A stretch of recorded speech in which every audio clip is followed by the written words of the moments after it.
What's good, YouTube? Quinn Wade basketball analysis coming to y'all with another quick topic.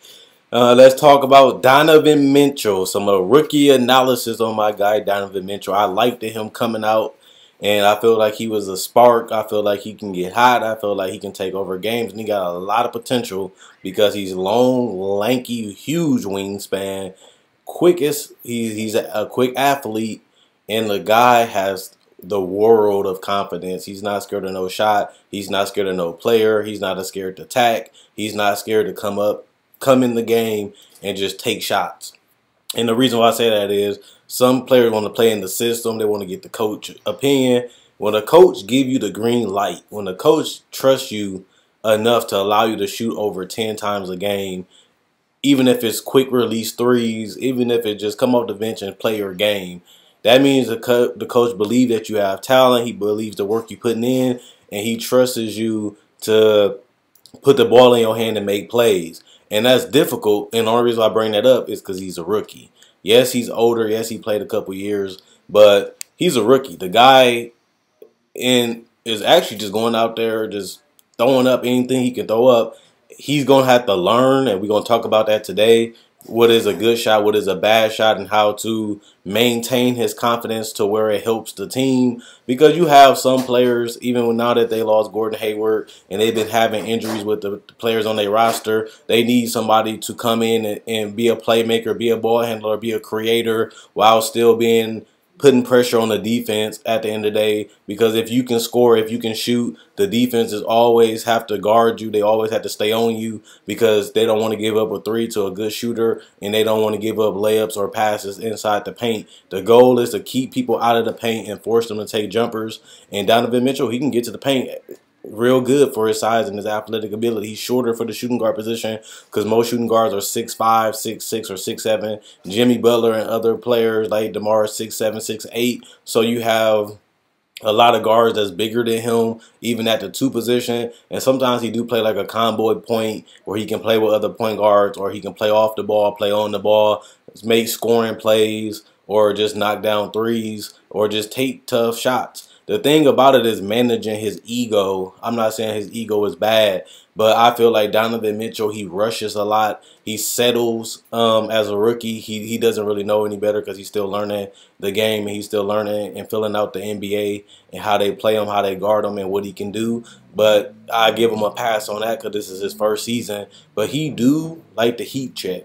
He likes to get up a lot of shots, shoot a lot of threes, make a lot of difficult shots, and you don't want to do that. You want to be in areas where you're comfortable doing plays you know you can make and taking shots that's good for you. And I know that he always took those shots even in college and high school, but in the NBA, you have to be more conscientious because it's easy to get blew out. The more bad shots, the more turnovers, the more rush shots, the more you can give up points in transition, and that's including turnovers. And if you're taking long shots, that cause for a long rebound, which means you can get beat 1-on-2 or 2-on-3 fast break opportunities, and you can get punished for taking quick and bad shots. The thing about it is he do have confidence, so if he ever develop a better elite shot like Corver, like Otto, like JJ Redick, where he can take those tough shots, but he can make them at a higher clip, then I couldn't complain about it. But right now, he's only shooting 38% from the field, and he's taking 14 shots a game. That's below league average. You want to be around 45, and he's below 40% from the field. His three-point shot comes and goes because it's the hardest shot in the game. Shooting the longest ball, you have to shoot it long and short and soft, so that way it goes inside the basket and you have a higher chance of making it when you shoot it soft. He's shooting 80% from the free throw line, but that's a little misleading. I feel like he settles a little bit too much for the three. He settled a little bit too much for the jump shot. That does impact his field goal shooting because at the end of the day, the jumper is the hardest shot in the game. Even if you're scoring off the dribble, even if you're just doing a pull-up, even if you're shooting spot-up threes, you still have the hardest shot. He's living off jumpers.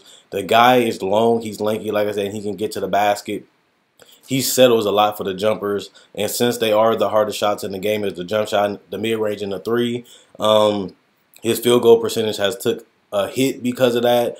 and he's getting transition. He's not getting enough transition baskets, and he's not getting enough easy baskets to the point where he can be effective and efficient. That's something that he's going to have to pan out. That's something that he's going to have to study. How can I attack here? How can I get this shot? How can I make my job easier? Because right now he's having a hard 13 points. He's trying too hard. He's doing a little bit too much. And I like it because he's showing that he's not scared of the moment. He's not scared of the shots. And he's confident that he can knock them down. And he do knock down tough shots and he do make tough plays. But the job is to get you easier shots, to get you more efficient shots, and get you comfortable shots to where you can take over a game without having to force up shots or take difficult shots. You don't want to live off the difficult shots unless the defense forces you or you're doing a late second shot clock shot to beat the shot clock.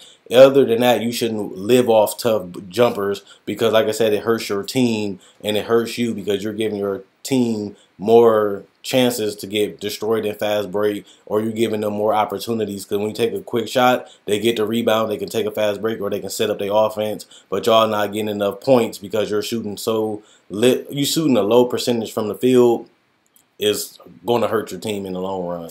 And Utah, they almost in the playoff spot right now. They're in the playoffs, but they lost Gobert, they lost Gordon Hayward. We're going to have to see how far they can make it, see if they can actually make the playoffs. They do need a dynamic scorer. They do need a spark off that bench, and he is putting up the numbers, but, you know, he's not doing it efficiently. The three-point shots I'm fine with because, like I said, it is a difficult shot, and he's shooting around average, which you want to be around 36 and above. He's at 34. He's not too far off. One good game from the three-point line, he'd probably be back at 36, 37%. So I'm not really worried about the three-point percentage because he's shooting it good enough, and he had a couple cold games. So every player in the league, even the superstars, have a couple bad games or a couple low-shooting games every once in a while. Sometimes you have it, sometimes you don't. But he's still getting his steal. He's still averaging 6 man of the year numbers, even though his efficiency isn't there. And he's becoming a playmaker. The guy can handle the ball. The guy is not scared to pass inside. The guy is not scared to make the extra pass, which is surprising for a guy of his playing style. He's not scared to play off the pick and roll either. He can make the right passes. He can kick out to the corners. He can drive and get into the stomach of the defense, and it helps put pressure. Like I was going to talk about, it helps put pressure on the defense, knowing that I have to guard him at the three-point line. I have to make him work for his shots, and he can be in attack mode a lot because he catches the ball and he's ready to score, which put pressures on the defense because you're not trying to give up no shots. You want him to work for all his shots. And if the guy come off the screen trying to shoot a three, if he comes off the screen trying to attack the basket, it put pressure on the defense to collapse, and that allows you to have open shooters and rim runs by Gobert or Favors to get layups and dunks and alley-oops, which make their job easier because they're getting a high efficient shot in the paint, or you're getting one that getting a layup or a knockdown mid-range jumper like he do, or if they go underneath, he's setting the screen, go underneath, he pulls up for the three. His problem, like I said, to me, the biggest takeaway from him is being more efficient, taking better shots, not settling for those long distance threes, and not settling for the hard mid-range pull-up jumpers. Get more comfortable shots, study the game, study the film, study the teams, find out how they're playing you, find out how you can get better and easier shots before you settle for the threes in the mid-range and the tough shots. And get more transition. You know, when the ball go up, attack. When when they miss a shot, you know your team getting a rebound, run out. You know, don't stay back. Don't try to grab all the rebounds. You athletic. You're quick. You can cover a lot of space. As soon as that ball go up, you should be running. He's a guard. He's a point. He's a shooting guard. And you should be attacking. I know all the point guards want to get rebounds and stay back. But the part that make it easier for the guards is they can get 1-on-2 and 2-on-3 fast breaks easily if they just go attack the defense or go leaking out early, catch the pass, and they got a mismatch or they got advantage in transition. And those are easy layups and dunks and free throws that you can get. And sometimes you can even shoot the three. And that's something I want Donovan Mitchell to do besides improve his shot selection and improve his movement in general, so he doesn't settle for the spot up threes and the tough long threes. I know he can make them, but you can take and get better shots. And like I said, the more efficient you are, whether it's turning the ball over, taking bad shots, the more efficient you are, the better it is for your team. The more possession your team gets, the more chances that your team can shoot a higher percentage, which means that you can put up more points. And on top of that, you're not giving your opponent any advantage. But that's why you want to take the best shots available. And he's going to get there once he figure out his teammates. Once he studied the footage, he'll be fine. So let me know what you guys think about Donovan Mitchell. Is he a steal? Can he be a star? Can he be a superstar? Can he average 16 points off the bench or 15 points off the bench? And if he can improve his efficiency, he might be sixth man of the year, and he can start. Because sometimes you can put Hood at the 3, sometimes you can put him at the 2, sometimes you can put him at the point. If they have an injury, he'll be able to come in and score and make an impact right away. And I'm glad that they're giving the rookies chances to learn, giving them minutes to play, and allowing them to grow into their game and study the game and learn at the same time. Because they said in the NBA you don't get as much practice as you guys think. So the best way to learn is by going out there and watching footage and going out there playing in games and getting comfortable and studying the game and making the game easier for yourself and your coach and your teammates. So let me know what you guys think about Donovan Mitchell. Is you high on him? Is you low on him?